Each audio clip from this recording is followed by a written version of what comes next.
Hi there, it's Ernest from Bittersweet.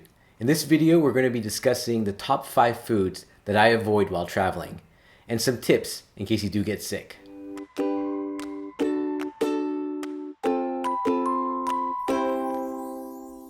Eating is one of the best parts of traveling.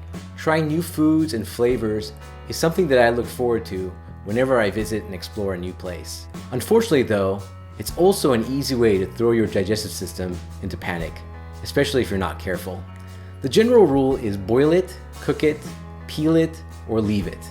But obviously, that means you'll be missing a lot of what makes exploring a new place so special. So, in this video, I wanted to share my top 5 items to avoid consuming when traveling. It's not a definitive list, but it's the top things that I avoid when I'm away from home. Number 1, raw fruits and vegetables. While I love to eat raw fruits and vegetables, I typically avoid them when traveling places where tap water may not be safe. Basically, you want to avoid items that have any chance of being washed in contaminated water or handled with unclean utensils. Also, it's not just salads. Once I ordered a fish sandwich in a remote part of Panama, and it had a bunch of raw vegetables in it. I ate it, and I didn't get sick, but it was definitely a dilemma. Since it was the last day of my trip, I decided to take the risk, but I probably would have avoided it otherwise. Number 2, buffets. There are a lot of things that can go wrong with a buffet. You can have food that's been sitting out for a long time, as well as contamination with flies. It's not to say that I never eat at a buffet, but I would avoid anything that looks like it's been sitting out for too long or in a place with questionable sanitation. Number 3, shellfish.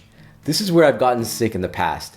While clams, mussels, and oysters can be delicious, they are notorious for having a really short shelf life. While a lot of travelers will tell you to avoid seafood in general, I still eat fish, especially when traveling to coastal areas.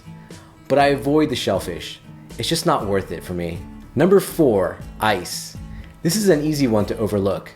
When ordering a drink, whether it be a soft drink or with alcohol, it may be wise to specifically ask for no ice. Also, you may want to avoid blended drinks when possible. Like with salads, you want to avoid exposure to unsafe water. There is a little trick that a lot of travelers will use though. If the ice has a hole in it, then it's typically safe to drink since it's from an ice factory that's likely using filtered water. Number 5, street vendors.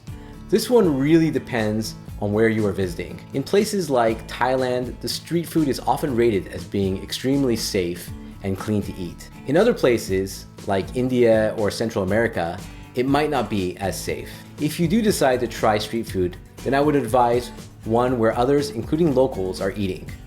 Also, make sure the food is cooked on the spot and the menu is small and simple. You basically want to make sure that you're getting fresh ingredients that hasn't been sitting out for too long. And those are my top 5 things to avoid eating and drinking.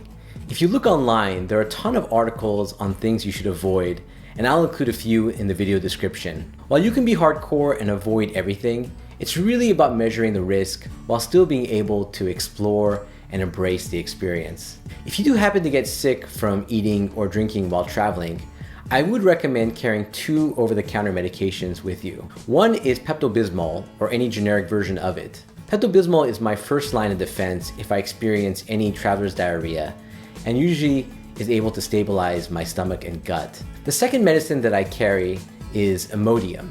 I'm not a doctor, but my experience is that Imodium stops diarrhea, which is what I need if I know I'll be sitting on a plane or have limited access to a restroom.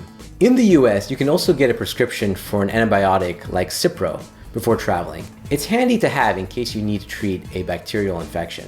While you should avoid taking antibiotics whenever possible, it's nice to have in the event that you get really sick. What food and drinks do you avoid when traveling? You probably don't want to remember those experiences, but please share them below so you can help fellow travelers on this channel.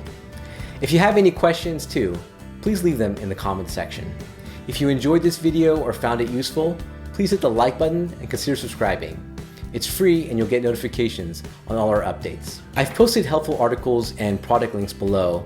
Bittersweet does get a percentage if you use our Amazon link. It doesn't cost you anything extra, but it helps us to continue creating content for this channel. Until next time, travel safe and travel smart.